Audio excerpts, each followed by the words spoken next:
Hello and welcome to Flippin' Through, the internet's #1 Mad Magazine news, review, and interview channel. And today I got a brand new interview.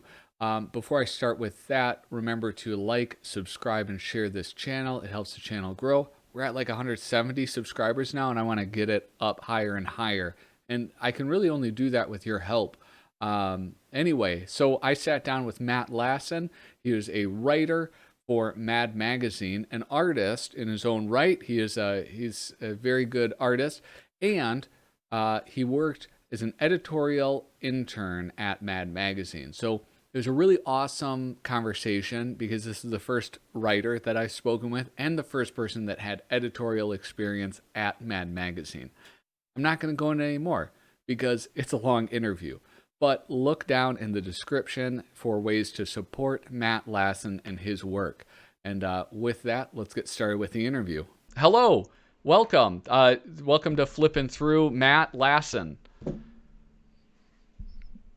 Hey. How are you doing today? I'm good. How you doing? Thanks for inviting me. I appreciate it. Well, I'm doing great, and thank you so much for agreeing to come on. I really appreciate it. These are like my most popular videos. Go figure, like when you're talking to somebody, that's more interesting than just flipping through a magazine. Yeah, I get it, yeah. But so for those people who might not be totally familiar with your work, would you like to introduce yourself? Yeah, so I've been working with Mad well, I don't really work anymore with Mad. No one really works with Mad anymore. But I've been working with Mad for probably over a decade. I started in 2008 as an editorial intern, and then I became a freelancer after that. I sold my first piece in between, like after the internship. Yeah. I wrote a bunch of stuff during the internship, and then that went uncredited as like as a staff inside the offices. I did an art internship afterwards, the next summer afterwards. One of only 2 interns to ever do that, I believe. Yeah. And then I became, after college, I temped a little bit for like a month in the editorial department to help out when one of the editors was out. And then I became a writer after that, just a contributor. I wrote all types of different things, and up till Mad's, sort of cutoff of we're not accepting anymore. Yeah. Right up to the end. Yeah, that's I think a lot of people are surprised by that. Tom Richmond did a post on his blog about, like, well, I've stopped getting work, and when Tom Richmond stops getting work, Yeah, yeah. That was, we all got like emails earlier, like when they said that they were stopping doing like completely new issues. We got emails. It was probably the beginning of July or something like that, I believe, maybe middle of July. I think it was last year. I think it was. And I remember getting this email and just saying like, we're not accepting any more work. We're not accepting any more submissions, for stuff, and I was like, oh, wow. Oh my God.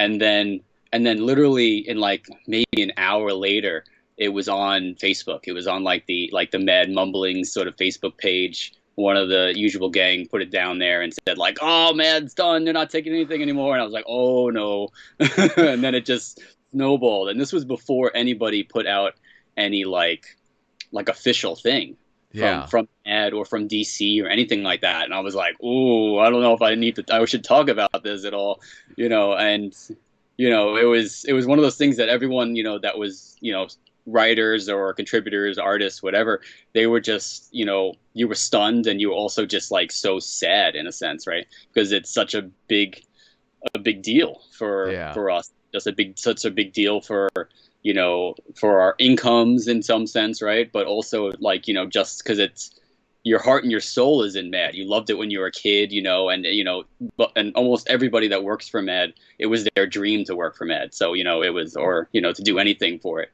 So it was, it really hurt. It really was a gut punch to a lot of people. Yeah, well, and it seemed, I don't know if like Mad or DC or anybody ever has put out like an official statement about that. Because I remember in some of the like the rebooted issues after the news broke, there's like a subscription ad that said like, "No, mom, we don't know. Stop asking us." It's Yeah, I remember that. That was a big thing because a lot of people were saying, "Well, can we still subscribe?" And and then people would go onto the website and then they would try to, and they go, I just subscribed for 3 more years, so they took my money, so hopefully I get issues." And I was like, "All right, well, it was one of those things that I was so new for everybody. I don't think anyone knew what was going on, so they didn't put out any statement, and they just kind of let it go from there. Anyone that sort of commented or did anything online writing about it, was getting, contacted by, big news stations, ABC, or, all these different places that were writing about it. yeah, yeah. It's well, and there. I mean, this is like I don't know.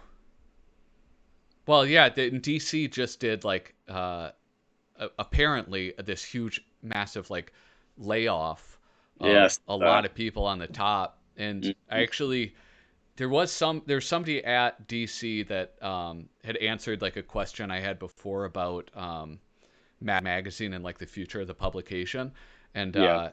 I emailed that person last night just to be like, does this impact Mad at all? And they said no, it doesn't. Not there's no news on Mad. Like basically, this is just sort of the last report is the same, which is they're going to continue at least for the end of the year with a mix of old and new. And Yeah. then after that, who knows? But like what you were saying about the subscriptions is like, you know, I don't know if they're like legally obligated to fulfill those. Um, I'm sure they would just send people checks, and it's like, it's like the insurance check where it'll be like $9 and nobody will cash it. You know? Yeah. But if people are still willing to pay for things, and it's just they're getting recycled material, why would they not? Yeah. As long as it's covering up their costs of, sending stuff out, and, the physical costs of printing the publication. And some of it does, everything old is new again, in a sense, with certain things.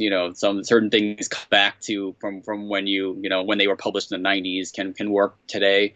Yeah, it's I think people are going to continue just with their subscriptions as much as if they want to get new material. People still want to have Mad in their inbox, as much as they can, their physical inbox, I should say. Yeah. Well, and yeah, you kind of brought up that they have like a huge archive of material. And I guess like the nice thing about that is that you can pick out those things that are evergreen or like really the best stuff. Because I mean, like going through some of the issues, it's like, you know, even the best magazines have some duds every now and then. Oh, of course, yeah, I've written probably plenty of them. I'm telling you that. Yeah, but it's like anything. Everyone has different aesthetics and different things that they're gonna find really funny. Sometimes you don't have any reason why you think something's really funny. You just kind of like, that's my favorite joke, and that's my favorite thing. It just tickles me the whole time. Yeah. So how did you get your start at Mad? You mentioned that you started as an editorial intern, right? Yeah. So so Mad was like my I loved Mad. Mad was the best. I it was like the only magazine that I was getting, and I got sort of a late start in sort of getting into Mad and sort of discovering Mad. I discovered it when I was like 15, which has actually a kind of funny story. I'll tell you that quick. I was on vacation with my family in California. We went to like a LA trip, and then we went to San Francisco. And I was a big cartoon guy. Always loved cartoons when I was, when I was younger. Always drawing, always doing stuff like that, and always the art guy, in class and all that stuff. Yeah. And we said we were going to take a day trip because I'm a big Peanuts fan, and my mom's a big Peanuts fan too. So we went to a day trip to Santa Rosa, which is the Charles Schulz Museum. And I went there, and my mom and I were like, "Oh my God, this is insane," And my dad, was, "All right, yeah, okay, cool." My brother was like, "Okay, yeah," and they liked it. They walked around, and they were like, "All right, fine." And they sort of like went off to the side and kind of they saw enough, And my mom and I went around to see more and kind of discover everything. And I came back. My mom was still looking around stuff, and I came back, and my dad was like, you know, there's this guy, and like I was just sitting in this auditorium thing, and this guy was talking about his art and stuff. He's really good. He's like a caricaturist and stuff. He goes, yeah, come on, you should come in. He's still talking. Let's go in. I was like, all right. I'm like, all right, fine. And I went in, and it was Tom Richmond. Oh, nice. So, and Richmond's talking about like he's talking about his like caricatures and stuff and what he does to do a caricature, and he has all these like these sort of theme park examples that he had up, airbrush stuff, and they were like fantastic. All the likenesses were there. It's crazy. Yeah. And then he put up a thing of saying, all right, I'll show you this. I just finished this yesterday or right before I came out here. And he said, it's going to be in the new issue of Mad Magazine. And it was the opening spread of Spider-Man 2, the Spider-Man 2 parody that he did. Yeah. And I saw that, and I was a huge Spider-Man guy at the time, huge comic book guy. And I was like, and everything, it was great. And I was blown away. And then I was like, all right, that's cool. And I was like, I got to find that magazine. I got to do that, And then he did a caricature workshop afterwards. He's like, oh, we're doing a caricature workshop upstairs. You guys should go, whatever. And I was like, nah. My parents like, all right, we're going. I'm like, oh, come on. All right. 15, you're like, oh, okay, awkward. You don't want to do any of that sort of stuff. And we went there, and he says, oh, I want to do I'll show a demo, how to do a live caricature. I need one of you guys to be a volunteer. And then I was like, okay, that's cool. I'm going to see him draw somebody. And then my parents are like totally like they're just like, all right, take him. Like, no. And then he obviously, since they were embarrassing me so much, that he picked me. And so I went up there and he, drew a caricature of me, Yeah. And it was kind of crazy. It was like a little small sort of workshop thing of just how to, draw caricatures a little bit. And then I went and I bought the issue. I found I had to wait a little bit, maybe a month or something like that for the issue to come out. But, I bought the issue before that, and I was looking for it. And then, it was just mad after that, everything was mad. And when it came to internships, I was in college at the time. I was maybe for 4 years or so just loving Mad and just looking at it as the art cartooning Bible, Yeah. And I went on their website, and because I would always go on their website to see if there would be like an early version of the new cover that was coming out, what's going to be in the new issue, all that stuff. And I saw internships, and I was like, oh, okay, and I said, oh, they're in New York. All right, I'm in New York, and I was like, they're for college credit. I was like, all right, so you have to be in college. I'm in college. All right, and so I submitted for an art internship, and I submitted for editorial. And there are internships like design stuff, like graphic design stuff, and that's not what I'm into. I wanted to be with like the cartoonist doing cartoon stuff, but whatever. And so I submitted both, and I got the editorial internship for that summer. So I was sort of blown away and like, oh my God. And then I did the editorial internship for 6 weeks, and that's probably the best internship you can ever have. Yeah. I don't know if have you heard anything about the editorial internship? No, I'm really curious about it. Before we go on though, I have on the screen, the audience can see the Tom Richmond caricature review and the likeness. Like the spiky hair. Yeah, we have them you and the caricature side by side right now, and the likeness is uncanny. I especially like the tattoo, the mom tattoo. Yeah. Well, that's because she was so emphatic of kind of getting me to be the one that he picked. And that's really big. It's on chart paper, so it's like really, really big. I looked. If you think I look young now, I'm 32. If you think I look young now, I was even younger then. Oh my God. So yeah, he did pretty good with it, giving me like the big thick muscles, which was nice. Yeah. So I thought this caricature was just like a couple of years ago, man. First, like when you applied for the editorial and art internships, you were a college student. Were you going to school for art, like cartooning, illustration, that type of thing? Well, I was in I went to Brooklyn College, so I was a CUNY school in New York, liberal arts school, and I was planning on doing art. So it was more of a fine art program. They didn't really have cartooning. I took one cartooning class that they had, which was like a special thing that they had one semester. But most of it was fine art stuff. So I was doing like ceramics, I was doing painting, I was doing, all printmaking, all types of different things. But, I wanted to be a cartoonist, and that was my main thing. And that was all I loved. So anything that I did that was fine art, it was cartooning based. I was drawing weird cartoon faces. I was doing cartoon sculptures, all that sort of stuff. And all that fine art stuff really benefits. It's all foundation work for cartoon or illustration stuff. So I was really happy when I got the editorial internship, but I really didn't know what I was in for. It didn't really say much on the website. Yeah. And so I kind of was like, all right, whatever it is, it's just going to be cool to be in the offices and see what's going on and stuff. And you're expecting like all this big stuff and this big big corporate office. I knew where the it was right across the street from Ed Sullivan Theater, where Letterman was at the time. Yeah. So it was right in the heart of Midtown, all that stuff, So I remember like my parents and stuff and everybody that I would tell about, they're like, all right, you're gonna be intern, so don't be afraid to like, you're not gonna be doing much. You're probably gonna be getting people coffee, all that stuff.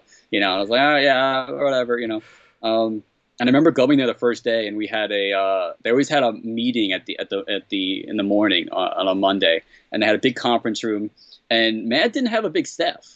For a magazine, they didn't really have a big staff because most of the people were freelancers, that did the work and stuff like that. So at the time, they had maybe 5 people in the editorial department, I want to say.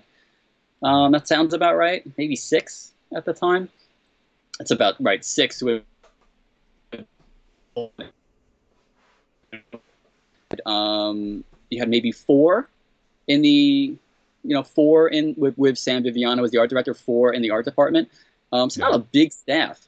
So when they brought you on as there was me and another editorial intern, and there was 2 art interns.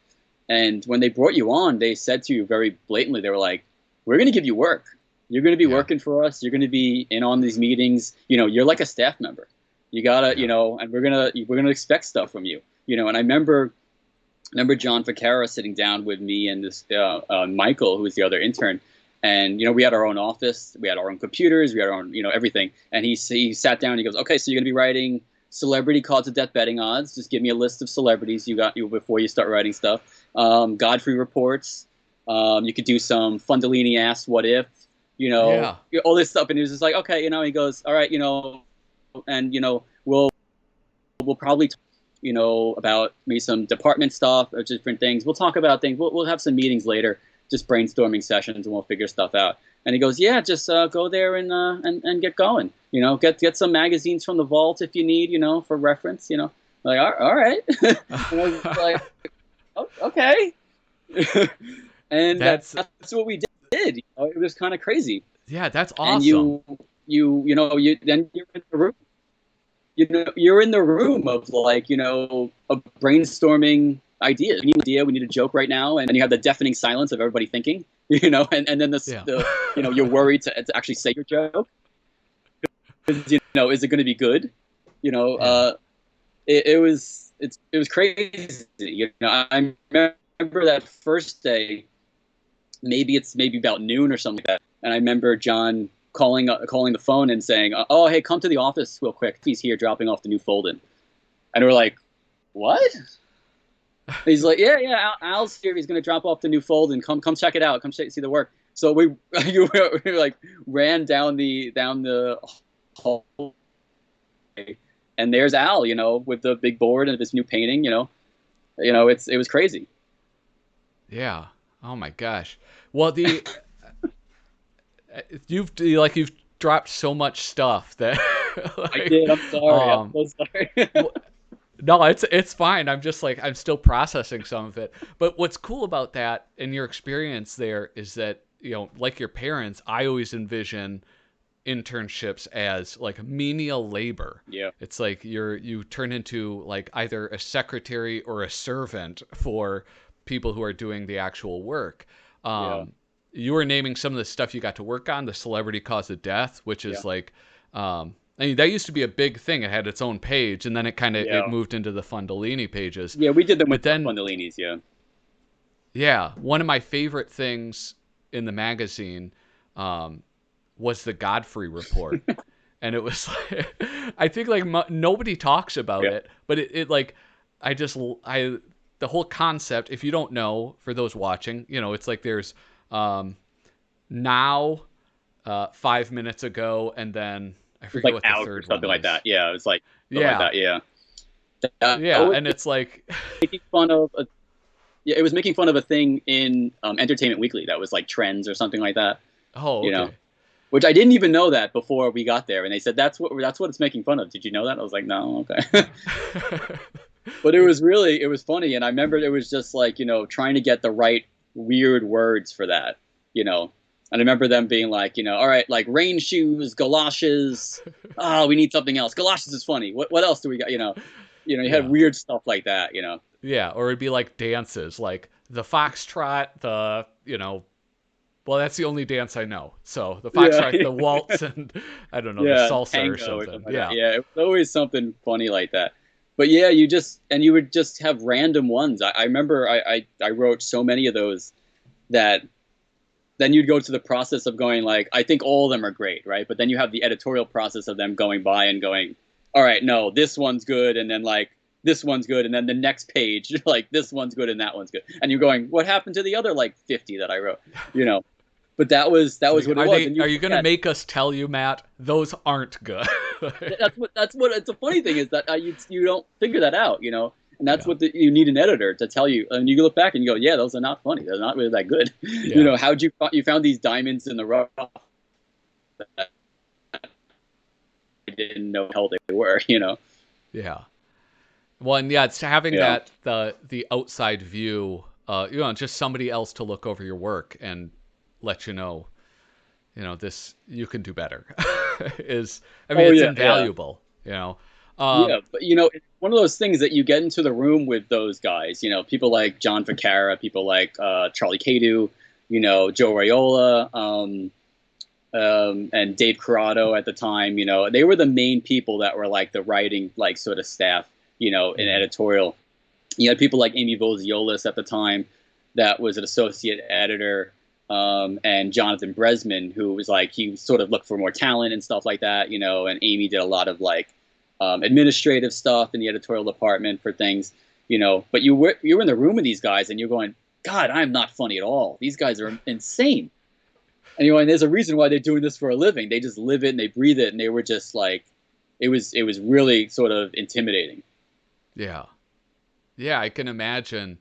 Um, I mean, like, because some of those names are like you don't hear, and others like John Ficarra. It's like, I wouldn't be able to pick him out of a lineup, but I know that name because I've read enough Mad Magazine. And Yeah. like the level that he's working at.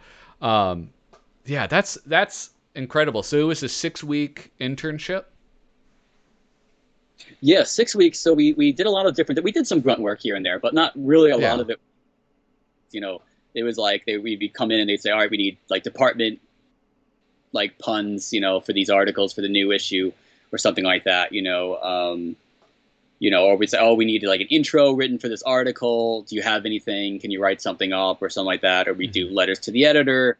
There was a big thing. I think it was editor. They used to do a thing at the time that was outtakes. So they would have like screen grabs of different things from a TV show or whatever.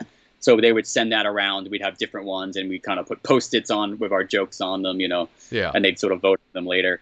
Um, it was sort of surreal. I remember one of the times with the editorial, they were getting art together because so if you're working for Mad, right, as a freelancer, you're doing a work for hire agreement, which means that they own all the publishing rights to it, Hmm. and they can publish it as many times as they want, and you don't get paid for it. Other than you get that flat fee Okay. for it. And when Bill Gaines was the publisher, he used to pay a little bit more for the artists. I'm like 95% sure that's what I remember. He paid a little bit more for the artists, and he would own the art, the physical artwork too. Oh, okay. Yeah, and that's the thing that after he died, they sort of changed that. They sort of like let the artists keep the artwork and kind of keep the rights to that, Yeah. but they kept the publishing rights to it. So there was a part in which I remember the big conference room that we came into, we'd have our meetings and stuff in the morning sometimes, and they would and they had artwork, and they were just like just a mass amount of stuff, and they were like, just go through it and see if you find any artwork, because they were going up for Christie's auction. I think it was Christie's at the time, yeah, that they were having. And I remember like sifting through stuff, and I remember, and I would pick up something, and I remember picking up something, and it was like an original Don Martin, like Yeah. Don Martin watercolor, and I was like, I found a Don Martin, and they're like, oh yeah, that'll sell. That's gonna be good. That's probably like 10 grand, 20 grand. I was like, holy crap, you know, you had stuff like that in which you were just like, it was surreal, Yeah. surreal moments like that, you know. But they were, I Dave Corrado became my editor after Mad, like that I would submit to, Mm-hmm. and I still open up emails in Gmail that start off with like, "Hey Dave," and it's because I wrote so many to him, and he was like a big mentor for me.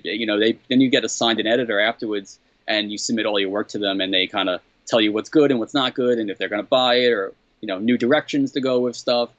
But he was fantastic, and John Vacara is like what you want every boss to be. Yeah. Super kind, and a huge like mentor. So the editorial internship became like a writing training program almost. You were seeing them, how they did it, and trying to write that mad way, and and they sort of build you up, and you're not going to sell right away, but some people did, and some people, you were writing stuff that got into the magazine as an intern, which were crazy. Yeah. It was surreal, very surreal. So like when you're working as the intern, like there are a lot of submissions. So would you work with editors to read over it and like maybe send back notes to the artists? Sometimes. So like, so everything goes with, an editorial first. Editorial is always going to be first. Yeah. So it's, a writer pitches an idea, or one of the editors has an idea, and then, you're to, get what it is, right? And once they finish up editorial, then it goes to the art, and the art department lays it out as it would in the magazine, whether it's a Fondolini piece, whether it's like a 1-page article, 2-page article, whatever. And then they would assign whatever artist they want to do. Mm-hmm. I remember I think it was the first day or maybe the second day of the internship. Obama just got the nomination from Hillary, crazy primary in 2008. And Yeah. and they had a Photoshop mock-up that they did of the famous Muhammad Ali picture with him knocking out, I think it was like, I don't know if it was Joe Frazier, but and it was like, and they had Obama there, and they had Hillary at the floor, and I remember like getting and to have a talk about it. And I was like holy crap, this is amazing satire. But then they were talking about things about, okay, well, it's a man, like then you have the implication of like a man beating a woman. Is that cool? Is that not okay? Yeah. And then then they figured out what they want to do and all this stuff, and then then it was like, all right, who's going to do the art for this? And it was back and forth with like San Viviano, Ryan Flanders, who was fantastic. Ryan Flanders, amazing as well. I would submit cartoons to Ryan a lot. I learned a lot from him as well. Then it was like, them saying, all right, should it be, James Wahala doing it? Should it be Mark Stutzman? Should it be Fredrickson? Like it was, you were just there, like watching back and forth, just in awe, trying to soak up everything. Yeah. Well, and I guess that's something that I didn't really think about before, but like editorial, especially if they're the ones pitching the ideas, you really have to have an idea of what the artist's strengths are, so that send that to Tulka, like that. We need that sort of like really surreal caricature style for this bit, or we need a painterly style for this cover work or stuff like that. But definitely, because you had some people that wrote certain pieces would be more silly, so they would work for certain people. Like I was known as being a very silly writer with stuff. Yeah. I would send stuff and they go, that's so stupid, and I'd be like, oh, come on. I'm like, you laughed though, and they're like, oh yeah, but So I got a lot of like Bunk did a lot of stuff, you know. I know Ward Sutton did a lot of stuff, because of that, and also it just depended on the piece, depended on Yeah. the piece you were doing, what the art was, and you'd have some times in which they'd have like not fights, but like sort of like, no, you got to give it to this person. He would kill this, he would do it fantastic with this, So it Yeah. was always interesting to see that sort of stuff. Well, yeah, that kind of, I was looking through, I don't know, have you been to the madcoversite.com? Yeah, yeah, Yeah, it's, so like I looked you up and I try to make it a point to like read through everybody's features.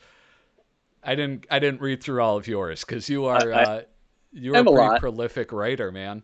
Um, Yeah, I used to submit a lot, so that's yeah, well, and I was looking at the people that you worked with, and it's like, some of them are like my all time favorite artists for Mad yeah, Magazine, like Rick Tolka, Paul yeah. Coker. Paul Coker is Mhm. like, I love that dude so much. Tom Oh Bunk, my God, yeah, David yeah, DeGrand, one of the greats, yeah, yeah, and Tom Richmond too. yeah. I got a Richmond piece in there. Yeah, he did a Yeah. Mad 20 for me, I think. Yeah, he did a Mad 20 that I wrote. Yeah, so I mean, like, what is that like? I mean, like, we can talk about Richmond because you went from being caricatured by him, when he's like teaching a class, you stumble upon it, to, Yeah, he is illustrating something that you have written. yeah. That was crazy. I remember. There was, I when you get to when you get past like the like the velvet ropes, get through the gates, you like, you're there, but you don't feel like you belong in a sense, Yeah, you feel like you're the fraud and like, okay, how did I get in here? You know, are they gonna realize tomorrow that I'm really not funny? yeah, Things like that. And I remember it didn't really hit me until I remember they were doing a Sunday, CBS Sunday Morning was doing a feature on Mad for the 60th anniversary. So they invited a bunch of the freelancers up to the New York offices, and they're like, oh, we'll have lunch, hang out. They're going to be filming. Also, maybe they'll interview you guys, whatever. So they invited me up, and I'm like maybe 24 at the time, 23 maybe, yeah. and there's a picture online, you can find it, of all of us with Mo Rocca, who did the interview. And he's like on the floor and we're all like pointing at him or whatever. And you can see it's just like 40 something, 50-year-old or older gentlemen, and then there's me, Yeah. then there's Maud, So it was like, it was very surreal. I remember just being there talking to people and stuff. And I remember talking to Richmond a lot during that. And just like, and the funny thing was, it didn't take till, I think it was like 2018 or something like that. We were at a Comic-Con party, and I told him, I guess I had a beer or two, and I was like, all right, I'm gonna tell him. I'm gonna tell him that, how I got into Mad and how I like he caricatured me when he was 15, when I was 15 or something like that. And I remember him being like, what the, what the hell? So, and I remember having a picture of it on my phone, so I showed it to him. He's like, oh God, oh my God, so it was kind of crazy. Yeah. Yeah, it was very surreal. It still is very surreal. I don't really, I don't think about it that much. It was just something I did, you have a funny idea, you write it, I send it to Dave, and he says if it's good or not. Yeah. Maybe I get a check out of it. Yeah. So do you ever get like any influence on who illustrates it? Or is that 100% editorial? Or can you kind of nudge them? Like send a "Hey Dave" email. Yeah, so it depends on the piece. Usually it's them. Usually it's them that Yeah. does it. When so there's a funny thing. When I started submitting cartoons to Ryan Flanders, after the art internship, when we were doing graphic design, layout and stuff, they figured out that, oh, you can draw too. And I was like, yeah, I like to draw. I'm an art major, all that stuff, And they're like, submit us cartoons, send us cartoons. You got anything? Your writing's good. The art, but do that, And they, my cartoons and that stuff. The art was kind of like not there yet, And I remember sending them a cartoon, and they wanted to buy it. They liked it. They wanted to buy it, and they said to me, "Oh, we don't think you're ready art wise yet." And I was like, "Oh," and that just crushed me because I wanted to do art, for them, Yeah. and and I convinced them to let me do like a pass. I said, give me the weekend, let me try it out, And I tried it out, and it didn't really quite work out at the end. And then they were saying, all right, we're gonna pair you with an artist, and we're kind of like, if you have anyone in mind, we'll try to do that. And I remember, they were saying they had that talk that we were just talking about, they're like, Matt's a silly writer. We can't have like a very tight artist. We need someone silly or something like that, very cartoony to work. I suggested this guy Tom Hart, who I had as a professor in college, and he did comic book, and he did a fantastic memoir, Rosalie Lightning, about his daughter. And I sent stuff to Ryan. He was like, oh yeah, I don't even know this guy, but it worked out. And they sort of assigned him to sort of do any comics that I sort of did.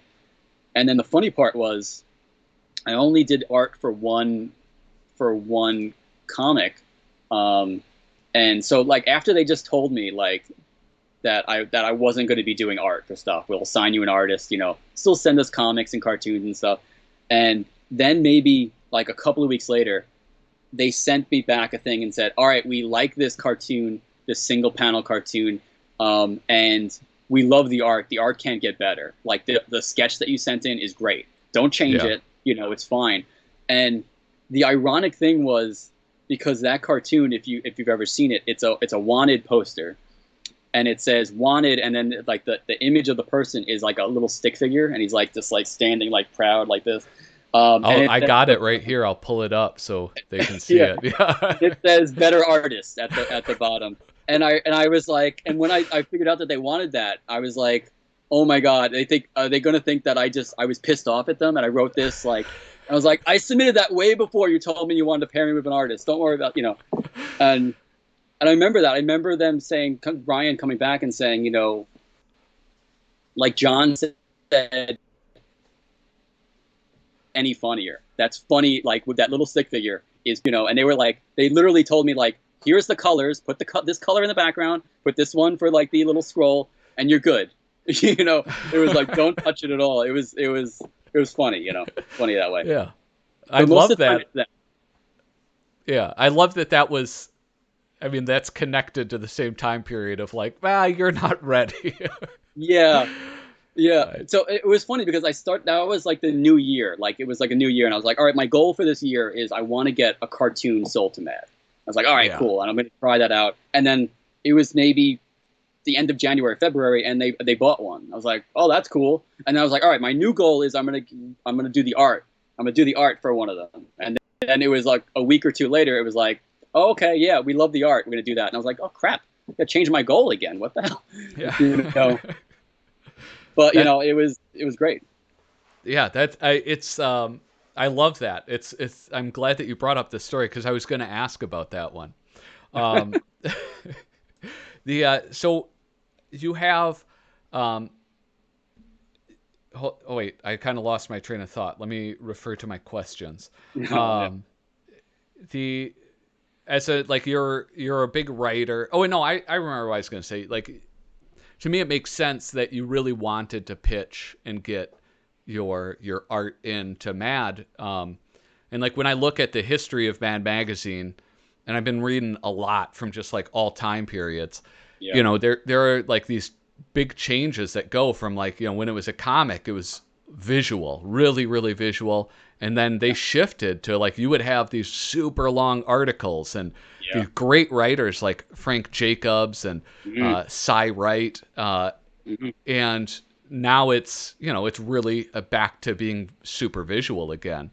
But this is a very clever segue of mine. They have gone back to like more of that sort of written humor in the 20 Stupidest each year. Yeah. What is that? What is that called again? I can't believe I screwed up the title. The Mad 20. The Mad 20. Yeah. You just call it the Mad 20. Yeah. And this was your first submission as a writer was the Mad 20, right? Well, that was my first piece that I got sold. Okay. Let's say that at least for Mad. I sold a piece before that, which was Mad Kids. Yeah. And I was so happy that I actually got the word for that right before Christmas. It was a really nice Christmas gift. Yeah. and it was a tiny piece. It was about like the Jonas Brothers or something like that, like other Jonas Brothers that didn't make the band or something like that. And it was all like gross things, like like too much snot in his like in his trombone or something. It was weird stuff, like and I submitted a thing. I would submit a lot of different things. I never got the a mad piece in yet, and I remember like they would send you out as a writer, like for the 20 they would send you like a list of topics that they were looking for, right? Which was awesome. They would send it to you like maybe in July or something like that. They would send you a list for visual stuff, and the 20 is really hard, insanely hard to write because it's all concept based and it's all puns and wordplay. I love that sort of stuff. But it's so much like it has to be the perfect storm, it has to be like the perfect wordplay, but then the images have to work perfect too. And it was so much to try to get. And it has to be also something that like actually worked, told the whole story in that little bit that you have. And it was so hard. And I think I submitted beforehand, like maybe the 20 before that I submitted stuff, I think, and I didn't get anything in. I could be wrong. But I remember I tried to like get regimented with it. I would like have dinner and then I would say, okay, I'm going to sit up here and for an hour, I'm going to hour try to get some submissions in there and try to figure some stuff out. And I remember sitting down and Tiger Woods had his thing going on. He had a very complicated story and I tried to map it out. And I was like, all right, he cheated on his wife with like hundreds of women. Like, damn, man, what the hell? And then he paid her a bunch of money, like almost like 100 million or something like that. Maybe I'm exaggerating that, but so much money to sign an NDA so she wouldn't say a thing about him ever again. And I was like, wow, if it's something worse than like 100, like 100 women, it's got to be something bad. And then he went back to golfing, and he sucked. He couldn't do anything, And it was like, what the hell? Tiger needs all his women to actually hit a ball and get it into a little hole. What the hell? And so I was trying to figure this out. The cheat, trying to figure it out. And I remember I opened up a movie poster website because that was like I always thought that was the best way to get it. They were doing a thing on Eat, Pray, Love, which with Julia Roberts or something like that. And I remember just like looking at it and going, okay, eats. I was like, cheat. Oh, that's cool. That works. And I wrote it down. I was like, all right, let's see. Pray. He paid her a lot of money. All right. I'm like, oh, okay, this is cool. And I remember going, love, love, love. Lose. He sucks. I'm like, and I remember sitting down. And I was like, what the hell is this? What did I just do? And I literally couldn't, like, I was like almost shaking. I had to submit it right away. I submitted it to Dave, and I was like to a point where I was like, I can't get any better than this. If it doesn't go, I don't know what I'm going to do because I think this is perfect. Yeah. And I submitted it up, and I didn't even think about that it was a book because nothing was going through my head at that time. I was just like, oh my god, I got to submit this before somebody gets it before me. Yeah. And I submitted, and I was like, oh, I guess we can have him like on a bench, because that was what the movie poster was, her on a bench or something like that. I was like, he'd be sitting on a bench or something like that, maybe. I was like, it doesn't really work, but whatever. I was like, the wordplay is good, and I sent it in. And I remember Ryan Flanders sending me an email back a couple of days later, and Ryan Flanders sent me a thing about cartoons or comics that I submitted like a little while ago.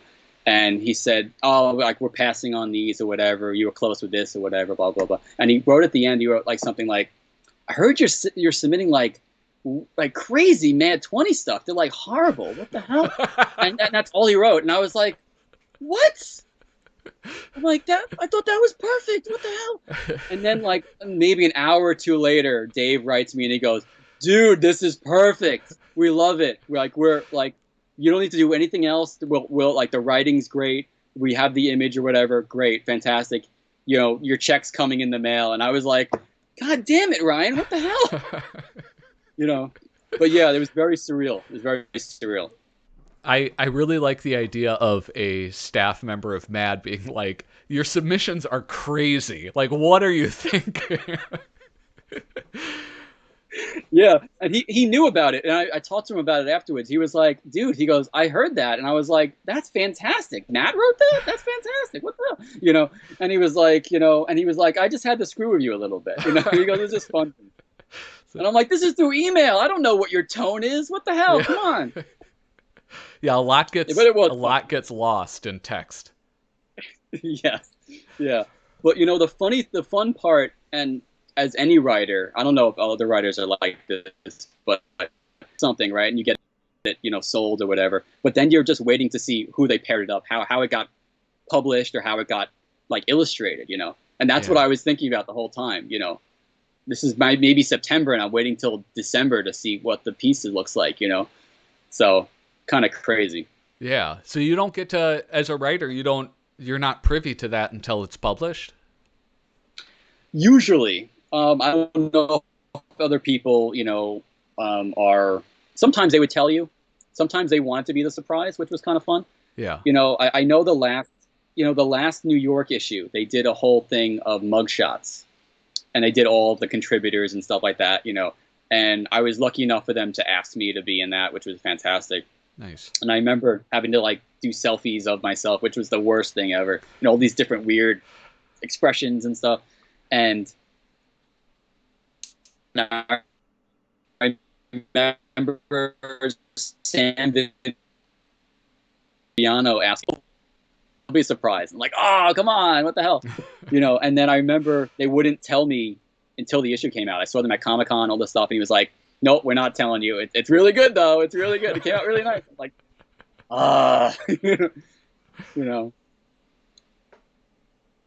But there's such good stuff like that, Usually the art's fantastic, so you can't beat it. Yeah. Well, and it's cool to be I mean, in my opinion, to have like your photo in Mad, because they used to have a lot of those photo elements. I always forget the main photographer they used. But Irving. Yes. Yeah, Irving. Yeah, he was good. Yeah. And like you would see these like staff members that would be, in on them. You would like catch a glimpse of Frank Jacobs or something. And so like that's kind of cool. Yeah. That's like another appearance. They still do that. Yeah. Yeah. They still do that once in a while. Yeah, it seems like they cut back a lot. But I mean, it could just be like my perception of it. And my perception on a lot of stuff is really off. I always find those really funny because then it's like, there's John, there's Dave, there's, Jacob Lambert, who they hired later on, in editorial, Yeah. I remember when we went up for the CBS Sunday morning news thing that I was talking about before, and they had a whole bunch of hats and things like that, and they were like, all right, go against this like white wall, and they're like, all right, we're gonna take a bunch of pictures of you, just so we can use them on the Idiotical or something like that, if we need people's faces and stuff, and I was like, all right, yeah, cool. Yeah.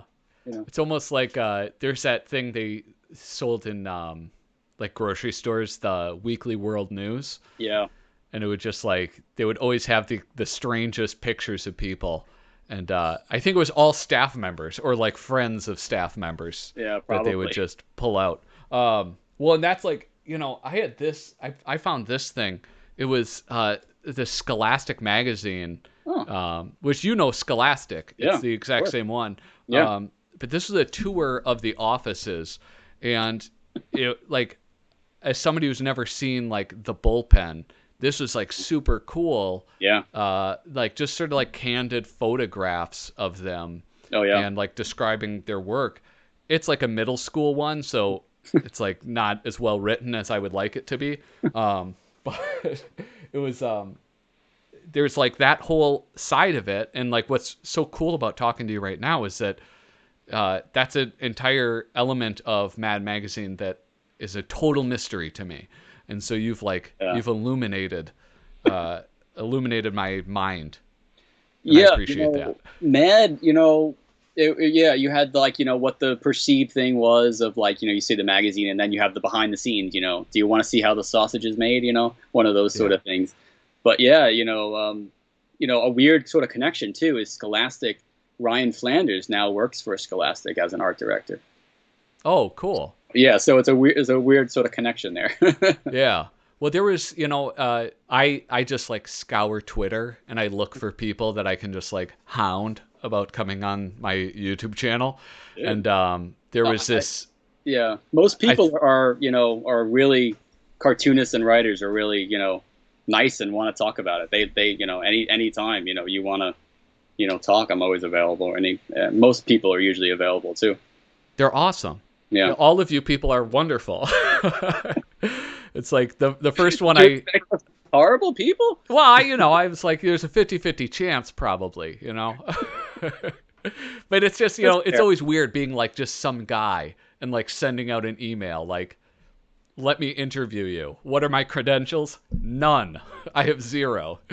But what's my credentials for writing for Mad? It was, I have a funny idea. That was about it. Yeah. I'm just a guy too. That's the other thing. That's everybody else is always looking at their work, going, "Oh, I suck," but look at that guy. That guy's really good. Yeah. So it's we all have that mentality. It's well, and that's the thing about the artists and writers for Mad Magazine that I've learned about from these interviews is just like the amount of persistence that it takes to be a professional artist, and like that rejection that you have to deal with.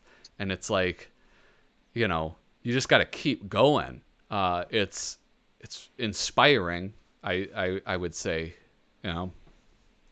It's something that I think that's just universal as a creative, that you have stories of it. I was reading a thing this morning about Chester Gould, who did Dick Tracy. He was talking about how he did hundreds of strips before he did Dick Tracy, and then, someone liked Dick Tracy, even though it was rejected from all these other newspapers, somebody liked it, with Mad, when it comes to editorial stuff, you would have maybe 95 or 97% of the stuff you were submitting were going to be rejected. Yeah.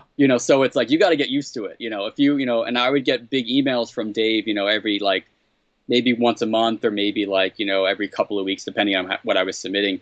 And he would say, all right, so we're rejecting this. We're going to pass on this. And but if you're looking through it going, all right, is there a one that you liked? And then they would come back and say, all right, but we liked this one, and we liked lines like 1, 7, and 12. All right. Yeah. You got your silly stuff out. Give me some content now, I'm like, all right. And, it was always something about like, oh, I'm going to make fun of a dictator or something like that. And they're like, all right, you got your silly stuff out of the dictator doing silly stuff. Now give me stuff about him actually like killing his own people. All right. You want me to? Fine. Yeah. So your work, you've been like from 2011, right? So you well predated a great deal that the reboot, and you continued to work after they did like the restructuring, move to California. Yeah. Like what they made a lot of changes. Like Bill Morrison came in and changed a lot about Mad Magazine. Yeah. Like, are there some things that you like really enjoyed about that, or like what are your thoughts about some of those changes they made editorially? Well, so I met Bill, and I met somebody else. I can't remember her name. I met one of the other editorial people at a Comic-Con party in New York afterwards. And he told what his plans were and everything like that. And he said, "Oh, anything you want to submit, just submit directly to me." And he gave me his business card.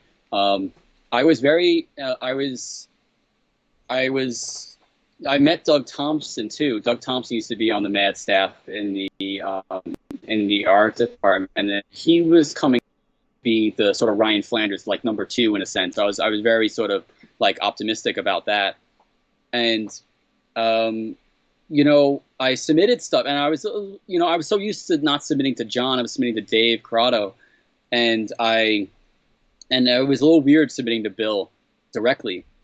But Bill was really nice at Comic-Con, I really didn't know anything they were doing. They were saying a bunch of different things, but I didn't know what they were implementing. I knew the Mad voice because I was doing it, already.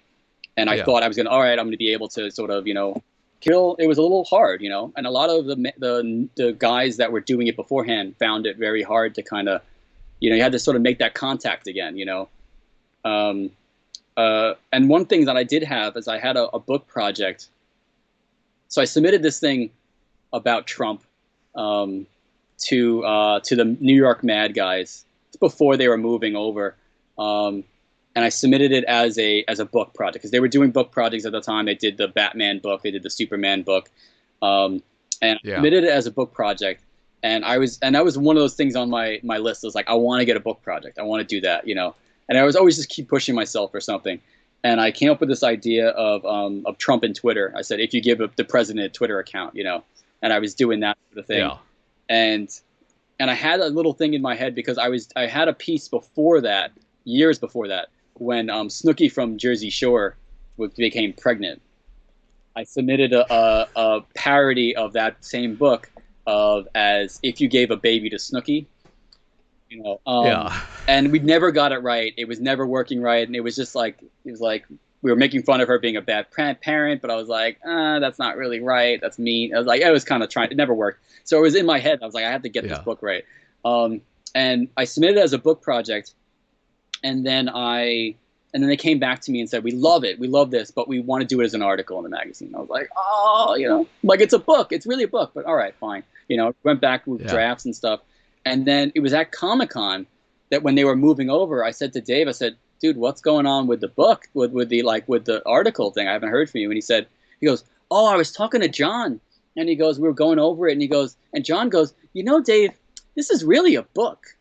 And I was like, I submitted it as a book. What the hell? You know, and I remember, you know, and then he goes, but we can't greenlight it because, you know, we're changing over the staff. He goes, so I'm going to talk to them, and I'm going to try to, you know, get them. I'll say, hey, you know, Matt's got a good book project or whatever. You know, talk to him. You know, it's like greenlight it. It'll be good. You know, just good to go. Like, we're approving it. It's good to go. And I really wanted to, like, I submitted to him, and I tried to talk to him, and he came back to me and said, we can't look at any book projects till 2020 or something like that, or whatever. It was kind of like years from now. I was like, oh, you know, what the hell? And I didn't really work for other places. I kind of was very loyal to Mad. I looked at other places, but I never, you know, I was a writer and stuff like that for them. But other places, I was like, I'm not going to be a stand-up or anything. I'm not going to do that stuff. But, you know, I found it a little hard because I would submit stuff, and then I can't really be hounding the editor for stuff, you know, because he shouldn't really be running me as a freelancer. It's kind of weird, you know. And then he wouldn't really say, like, this is good, or we like it, or he's kind of like, all right, that's sort of funny. Let me ask the editorial department. I was like, no, they should be asking you. You should be like, they should be running stuff by you. You know, like, okay, you know, it was a little weird in that sense. I sort of assigned myself an editor eventually. One of the guys in the editorial department, and I would submit stuff to him, but I wasn't really submitting a lot to him, to be honest. I was working full time.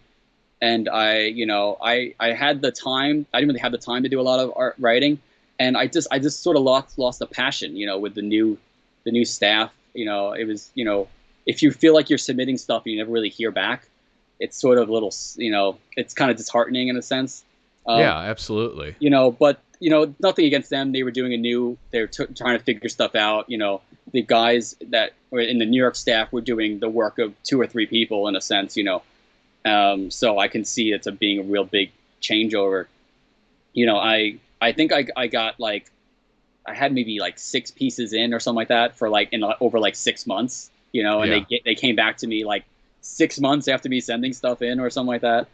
And, you know, and we're kind of like, well, we can't really like send anything, like, you know, give you feedback back, you know, on everything, you know.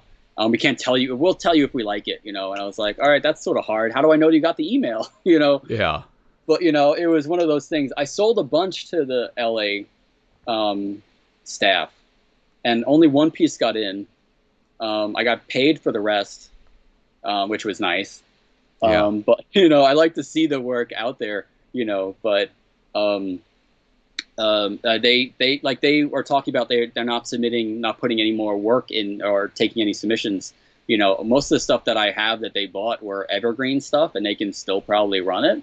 I don't know for all of them, to be honest, but you know, it was very hard. It was one of those things that when Mad, so the New York staff moved over, like they stopped, you know, you kind of got that point where you were kind of like, all right, it's still there, but, you know, it wasn't the Mad that you knew in a sense. So for the old sort of guys, a little in that sense. But, you know, I gave it a good try, and I kept writing just because it was fun for me, you know. Writing was a big part of me, and just writing stuff, you know. they did their best. And when I heard that Bill, when they sort of got rid of Bill, I was like, oh, this is not good. So yeah, it Yeah. was hard after that, you know. But Yeah, that's I think that was one of the first signs of like, uh-oh.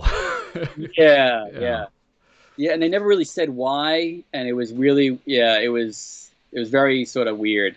I remember I saw Ryan and Sam after that. They came in and spoke at my classes, and I remember us talking about stuff, and they were going, "We don't even know. You know, we talk to people. We don't even know what's going on." Um, yeah, it was just it was a hard transition for a lot of people. But you know, I give them credit to try to reboot sort of a franchise like that, and like, you know, to try to rejuvenate it in a sense. Not easy, you know. Yeah. Everyone's gonna Yeah, like, definitely. you know. The I I kind of want to go back to editorial a little bit. Yeah, Because what you were saying, like with that move, losing some of those relationships that you had yeah. with editors, um, like to me, uh, how much of an editor's job is to like coach you through to help you improve your actual work versus just saying like, no, we pass on this. Because I mean, like from my perspective, it seems like Mad would want to sort of like nurture that, somebody's talent so that they have somebody that they can go to for more and more material. Yeah. Um, Well, could it you? Yeah. depends. It depends on, you know, every piece. It depends, but it's also like if you have someone that's been doing it for a long time, they probably don't need to coach you as much as someone that's, you know, just starting out.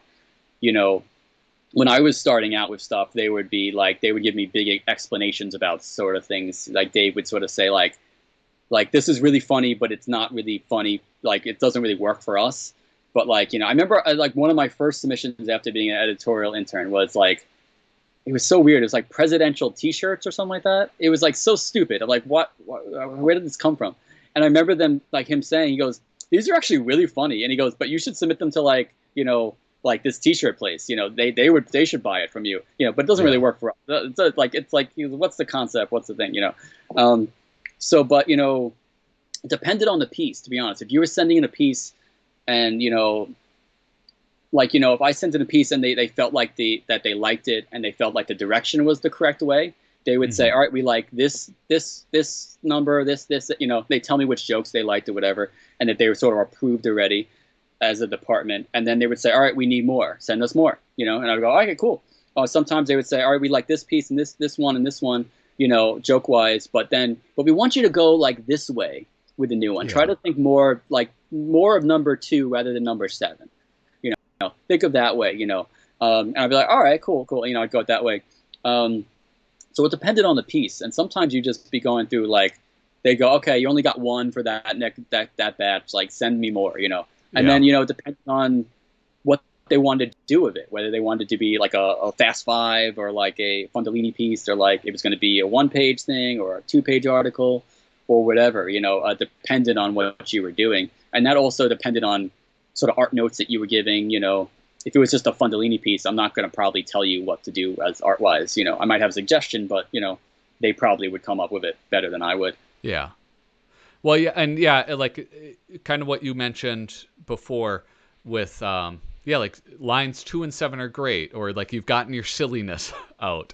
Let's add a Yeah, little yeah, bit more substance, or however they would word it. All right. yeah. I remember I was looking over stuff yesterday, just kind of, you know, I was like, all right, let me look over some of this stuff because I remember some of it, but then I was looking at like I went on Doug Guilford's Mad cover site, which I love, by the way. Shout out to Doug. I never met him, but he's, you know, invaluable resource for any Mad guy. You Yeah, know, he because gets a sometimes shout out in every single one of my videos because fantastic. He deserves it. He deserves it. Um, I will say that you know, I would go on the website when I was writing something to see if someone wrote it already. You know, you know, if something was like an evergreen piece, I'd be like, someone had to write this already. You know, and I would, you know, and I would go and like, really, nothing? All right, cool. You know, um, but I was looking yesterday, and it was one piece about Kim Jong Un that I was writing, and I remember it being like, you know, I wrote something about him like building a gazebo or something like that, you know, And like, oh, like, he swears the gazebo that he built is not crooked. It's just the way you're standing. Yeah. And I'm like going, what the hell? Like, and then I remember them like saying, all right, we got the silly stuff out. Give me stuff about him actually killing people now. Yeah. That's, it's one of those things that depends on what the piece calls for, and really it's about, how you can kind of sort of show the stupidity of what's going on, whether it's, the fact that, he's a dictator and everything he says is, glorified. There's no facts, Yeah. Or whether you're in front of the Huffington Post, which, depending on whatever political side you are on, the Huffington Post does stupid stuff on their website, Yeah. clickbait, So it's, whatever it is, you're trying to make sure that you're doing the right, you're going after the right people in a sense, you're sort of punching up and not punching down or doing any victim humor and stuff like that, Yeah. Did you who are some of your influences as far as like comedic writing or illustration? All right, so Mad Guys are the pinnacle for me. Yeah. They're the guys for me. I art wise, I love the Mad Guys too. I grew up on comic strips. And I love old comic strips still to this day. I love Pogo Walt Kelly, which is fantastic. I have a Walt Kelly wall here. Peanuts, which we talked about before. I liked Garfield when I was younger. Not so much now, but stuff like that.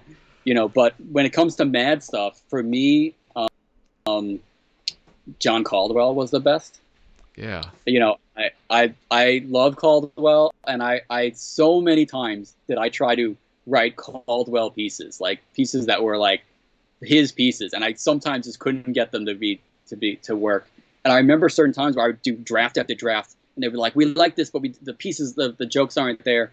And I saw later on they would just go, "All right, it's not working. We'll scrap it." And I would see later on, maybe like a month or two later, they gave it to Caldwell the idea, and he ran with it. And I was like, "Yeah, it's fantastic," Yeah.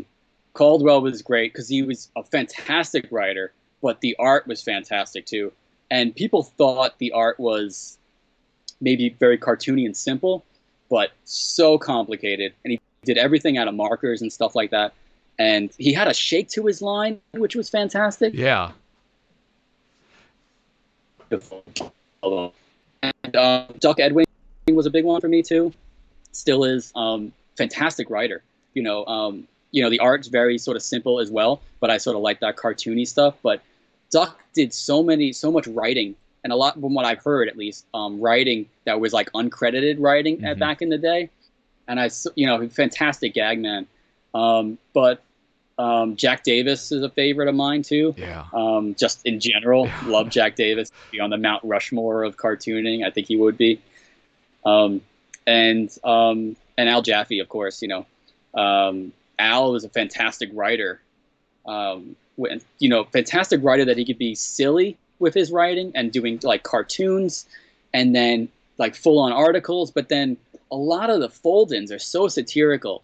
And the art's brilliant. I can't talk enough about Al Jaffe. Yeah. And I remember that was one of the things that Ryan Flanders said to me to get me on board of like, all right, we, keep you as the writer right now, art will come. He said, Jaffe started off like this. A lot of the Mad Guys start off like this. The writing comes first. Sometimes the art needed a little bit more time. Yeah. And that time that they would say to me, like, going like plenty, the writing's really hard for people, so like, let's like, you can make a lot more money doing the writing and a lot more pieces doing the writing, and be like, all right, cool, man. Yeah. But I can keep going on, but those guys are, pinnacle for me, especially Caldwell. Well, Caldwell is, I would swear that like, if I didn't know he drew them, that they were like, he was doing some computer generated thing. 'Cause like the little wiggle is just so consistent, but it's like perfectly, it's not like, I don't know. He just has like a very masterful hand. And I mean, it's almost like, to me, like graining, where his characters look different, but you can tell they exist in the same universe. Which I think is like kind of a hard thing to do as a cartoonist, like to nail your own style like that. Caldwell is that was huge. that was huge. Sorry to interrupt you, but that was huge for the art department. When I would talk to Ryan, and I would talk to Sam. That was a big thing for Mad. Yeah. Was they said, we don't want you to be Mort Drucker, who's also fantastic. Love Mort. We don't want you to be Mort Drucker or Touchman or DeGrand or whatever. We want you to be you. And they go, we want to see how you filter the world. And everything's got to be in your style. And that just hit me. It was like, I remember when I was an art intern, we had Post-its around. I drew this stupid monster or whatever on it, and I put it on a table or whatever. And I remember Herman Mejia, who was a fantastic artist, great guy too, came in to visit, and he came in to visit. He dropped off something or whatever, and he left. And then the next day, Ryan said to me, he was like, he had the Post-it in his hand, and he goes, Herman did this? This is and he goes, and I go, no, I drew that little thing. He goes, dude, this is like a little frog thing. You drew this? This is awesome, And he's like, that's how you draw a frog? That's crazy. Let me see how, let me see other stuff, And, when it came to like looking at artists, they would look at your portfolio, but they wanted to see your sketchbook because they wanted to see what you were doing when you had nobody's input, when you were filtering the world and what you were doing, all your thoughts. And so I was always but I was, but it was, that's what they always looked at. They always looked at, and if you look at that at different artists, every artist has their own way of looking at it stuff, and they don't look alike, to be honest. Yeah. So it's kind of, What's been so interesting is like I've done these videos too, like looking at first appearances. So I like looked at Mort Drucker's very first submission to Mad, Al Jaffe's. Yeah. And it's like what they start with is nowhere near where they end up. Like, I mean, because you think about those two guys, they have a extremely distinct style, but their first submissions, nothing like that at all. So it's cool to watch that, like, artists evolve over time, or even just to know, like, okay, they didn't just show up with perfection. They had to, like, copy somebody else's style to start. It's true, because sometimes you have, like, Mad's a little bit different. They want you to do your own sort of thing, but some people are scared of that. They're like going, who's going to buy that? They're like, we want you to draw like Mort, whatever,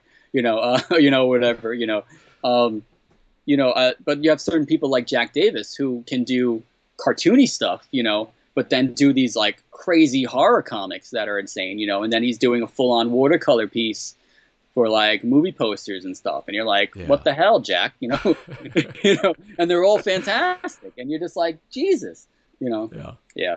It's almost unfair, some of those guys, like the level of talent that they have. Jack was doing it like, still for fun. He was in his 90s or whatever, late 80s doing it, and he would just do stuff for like local like football teams, high school teams. He would just knock out a piece, and I'd be like, and you would say, oh, he's not doing it all the time, and you would see it online. You go, what the hell? This is fantastic. And the same thing with Jaffe. The work that Jaffe was still doing when he was 97, 98 and stuff like that, insane. And the fact that Jaffe, like, has for so many years has like had to like hold his drawing hand with his other hand to sort of like steady a tremor. Yeah, like you're doing that when you're like 97. I can't. It's insane. It is, and to me, it kind of goes back again to like the submission process. It's just like a unrelenting dedication to just wanting to create and wanting to entertain people. Yeah, you get to a point where you're almost at a thing in which you're like, you have the ideas and you just sort of, you don't stop having the ideas. Things happen. I always write, I used to write when I would do stuff. I come up with ideas right before I'm going to bed, which sucked because I couldn't get a really good sleep. And I would always have to get up and write it on a piece of paper or something like that in the dark so I don't sort of wake up. I would do it on my phone and then I'd wake up, and then you'd come up with another funny line. You'd have to get up again and stuff, So I've done that before, in which, and sometimes, I would have a running thing on my phone that was like ideas and stuff. And then maybe a line or two that I had for it. And I try to write on like that when I'd go to work or something. But certain times I've had pieces in which I wrote a piece that was how the GOP plans to get the Latino vote. This Yeah. is years ago. And I think they're still and trying I to figure that out. Yeah, that's true. I think everyone is still trying to figure that out. And I remember coming up with the idea, and I was like, I don't know any jokes yet. I don't have it. I can't get in the mind space to write this yet. And I remember I would always like scroll through my phone to sort of see, all right, what can I write? What can I look at again? And I would look at it and go, yeah, it's still a good idea, but I don't know. And I remember years later, I actually said, all right, I got to sit down and write this because it's going to piss me off if I don't. And then when I wrote it, I was like going, now I'm scared to submit it because I've had it for 2 years, and if it gets rejected, I'm gonna like, crap, what the hell? Why did I think that was really good for 2 years? Thankfully they liked it. They liked it. Like, okay, good. My instincts were correct, but you got to a point where if you became more established, that 97% rejection rate became like 92. Or maybe like, I towards the end I got into like the 80s, I gotta say. Maybe like fourth piece they liked, and I wasn't writing a lot more, so I was writing a little less than I usually did. So I was only writing things that I really thought were funny and really were like, important to submit. Well, I went to, here, I'm going to try to pull it up on the Guilford's cover site. Yeah. Like issue 520, man, you have like 8 things Okay. credited to you. Yeah. It's like, I was like looking up some of them, and I was like, oh wait, that's in 522. And I just like kept scrolling. Your name just kept showing up. Which issue is 520? Do you remember what's on the cover? Yeah. Here, I think I have it. It is Probably a lot of Fellini stuff in that, right? Yeah, there is some you have a couple in Fundolini. It's the Adventure Time cover with the 50 worst things about cartoons. Oh yeah, I have it right here. I'm actually looking at it. Oh yeah. Okay. So you have like something in the strip club in Fundolini pages. I think in that 50 worst, you might have a few ideas in there as well. So yeah, it's Oh yeah, geez, that is a lot. Sometimes it's a perfect storm, and they just put everything in at once. Yeah. Yeah, I got something on Saudi Arabia, all-female city. I don't even remember writing that. Okay. Police code, that's cool. Soccer. Oh yeah. Jeez. All right. Yeah, you got a lot in on that one, man. That was Sometimes one of those low percentage rejection rate months. I have like 2 more questions. I think my kid woke up, and I can hear her wandering around upstairs. If you had, these are like just sort of questions that I kind of end with usually. If you had decision-making power at Mad Magazine, what's something that you would like to see happen? Now, like for the new Mad? Yeah. Well, or I'd in love a new fantasy material. world, whichever. Yeah. Okay. Cool. Yeah. I'd love new material. That's what I want. I'd love it to go back to monthly. So you get material out as much as you can. I'd love them to be. It's hard because you can't do stuff so much on the internet because it's so hard in that sense. But I'd love book projects still. I'm sort of doing my own book project stuff, and it's kind of becoming like I'm just sort of writing it like I would as a Mad piece, but I'm just publishing it other places, or doing it myself, but I love that. I want to keep that Mad satire alive because there's nothing really like Mad satire, and Mad parody like that. And the last couple of years, we sort of went away from it a little bit, and I think it's really needed. But I think it's one of those things that I'd love it if you can kind of, I know some of the freelancers are trying to do some of their own stuff. There's other places that do things that are similar. I know Richmond and Des Devlin are talking about doing their own sort of like anthology of TV, which is cool. But I just want more material, man. I want more material. I want the cartoons club back. I want the Mad 20 back.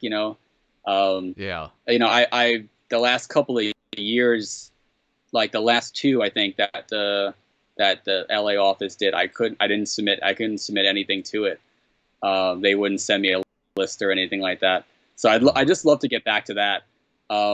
Just the back to the Mad, sort of way of doing things, and I'd love the old staff back, but that's not going to happen.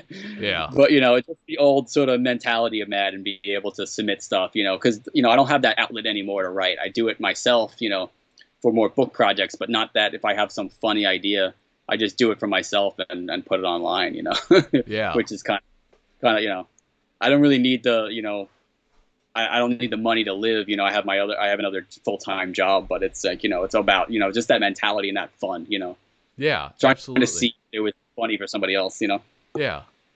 And if you brought up your book projects, what do you have going on? If people want to support you and your work, what can they do? Where can they go? Instagram is probably the best. I'm just Matt Lassen on Instagram, MattLassen.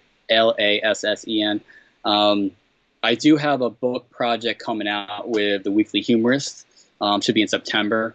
It's called The Gaslight in the Attic, which is a Trump parody. So it's a parody of a Light in the Attic, which is a Shel Silverstein book. Yeah. So I remember, like, I pitched the book that I was talking about before that was going to be the Mad book.